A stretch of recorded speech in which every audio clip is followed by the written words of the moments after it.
ক্ষেত্রে হ্যাঁ আমাদের যেটা বলছে বডি লেন্থ প্লাস আমরা আলাদা আলাদা করব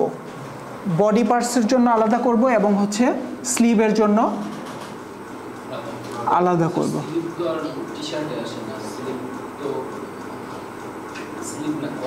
হ্যাঁ পোলো শার্টে আসে কিন্তু এখানে শুধুমাত্র এই বডি পার্টস এবং হচ্ছে আমাদের হ্যাঁ টি শার্টের জন্য সবচেয়ে সিম্পলটা এটা আর কি ফর্মুলা এটা দিয়ে আমরা শুরু করব তো এইটা আমরা দেখলাম বডি পার্টের জন্য আলাদা আমরা কনজাম্পশন বের করব এবং স্লিভের জন্য আমরা আলাদা বের করব কনজাম্পশন ঠিক আছে আচ্ছা তো বডি পার্টের জন্য আমরা কনজাম্পশন বের করব body length plus allowance half chest plus allowance into two কেন দিছে বলেন তো দুই পার্ট 12 কেন দিছে বলেন তো 12 এক ডজন 160 কেন দিছে বলেন তো ডজনের জন্য করলাম এক ডজনে কতটুকু ফেব্রিক লাগবে অর্ডার দিতে সুবিধা হবে আমাদের না একটা যদি করেন তাহলে 12 দেওয়ার দরকার নাই হ্যাঁ হ্যাঁ একটাও করতে পারেন 12 দেওয়ার দরকার নাই ডজনে এফওবি ওই যে কস্টিংটা করি ডজনে না আমরা তাই না প্রাইস পার ডজন কতটুকু ফেব্রিক দিলাম সেটার ওয়েট দিব আমরা হ্যাঁ ওয়েটটা এক্স্যাক্টলি হ্যাঁ 160 হচ্ছে জিএসএম 1.10 এটা কি কনস্ট্যান্ট না 1.10 কি বলেন তো একটু চিন্তা করে এক্স্যাক্টলি মানে 10% ওয়েস্টেজ আচ্ছা স্যার অ্যালাউন্স যেটা এটা হলো কি কাপড়ের বাড়তি অংশ যেটা ভিতরে সাইডে সুইং অ্যালাউন্স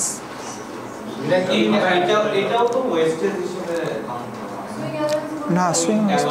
হ্যাঁ অ্যালাউন্সটা কি স্যার আমরা যদি সেলাই করার পরে বাড়তি অংশটাও সেলাইয়ের ভিতরে যেটা যাইতাছে যেটা ভিতরে যায়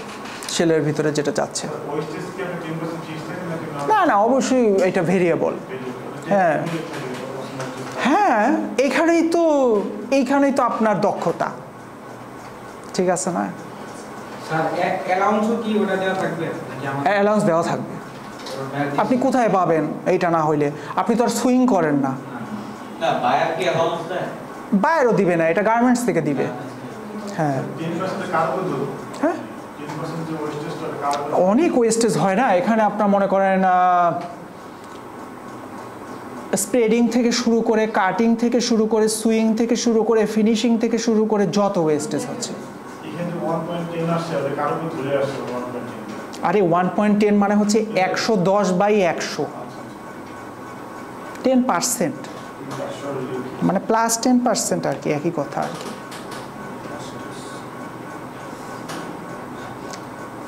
আর নিচে যেটা ভাগ দেওয়া হয়েছে এটা আমরা দেখি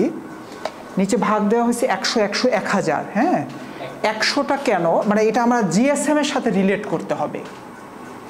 গ্রাম পার স্কোয়ার মিটার ওইটার যে এককটা আছে ওই এককের সাথে মিলাইতে হবে স্কোয়ার মিটার প্রথম 100 হচ্ছে বডি লেন্থের সিএম এক্স্যাক্টলি পরের 100 হচ্ছে হাফ সেন্সের সিএম Exactly. 1000 হচ্ছে ওই জিএসএম এর যে মিটার আছে হ্যাঁ স্কয়ার স্কোয়ার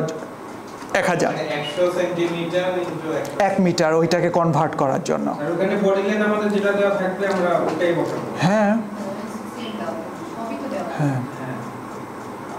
আর 1000 কি এটা কনস্ট্যান্ট নাকি এটা এটাও কনস্ট্যান্ট নিচেরগুলো সব কনস্ট্যান্ট আমি বলছিলাম স্যার বডি লেন্থ তো 100 দিছে ওখানে তো বডি লেন্থ আমাদের অন্যটা হতে পারে বডি লেন্থ 100 না কই 100 এখন তো দেই নাই নিচের কত নিচেরটা বলছিলাম ও নিচেরটা যে বডি লেন্থ আমরা সিএম এ হিসাব করব যে সেন্টিমিটারকে মিটারে নিব যে সেই জন্য ওই 100 বডি লেন্থ আমি বলছিলাম যে এখান থেকে মানে হচ্ছে এম পর্যন্ত যে হ্যাঁ হ্যাঁ হ্যাঁ আপনি একটা ওই যে নিয়ে আসতে পারবেন মেজারিং টেপ হ্যাঁ মেজারিং টেপ নিয়ে আসেন তাহলে আমরা আরো সুবিধা